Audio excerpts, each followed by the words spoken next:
জয় নিতাই, জয় গৌর। আজকে একটা খুব সুন্দর জিনিস দেখাবো আপনাদের। শ্রীরাম নবদ্বীপে প্রভুপাদ 108 শ্রী শ্রী তিনকুড়ি গোস্বামী মহারাজের সেবিত বিগ্রহ শ্রী রাধাবল্লভজিউ। এই যে রাধাবল্লভজিউ, তার পরনে যে পোশাকটা পরেছে, আজকে শীতের মরশুম, শীত প্রবেশ করে গেছে। শীতের মরশুমকে মাথায় রেখে এই অপূর্ব একটা পোশাক পরানো হয়েছে। ঠিক গোলাপি কালারের অনেকটা মখমলি ভেলভেটের ধরনের পোশাকটা ভারী সুন্দর লাগছে রাধারানীকে, রাধাবল্লভকে এবং গৌরসুন্দরকে। তিনজনকেই অপূর্ব সুন্দর লাগছে। সেই সুন্দর স্বরূপটা দেখে আমার মনে হলো এই ভিডিওটা আজকে করি, তাই ভিডিওটা করছি।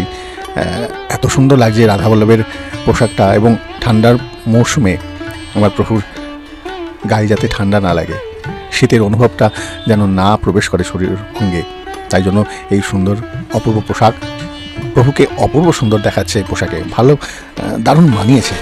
তিনজনকে দেখেই আমার খুব ভালো লেগেছে, তাই জন্য ভিডিওটা করেছি।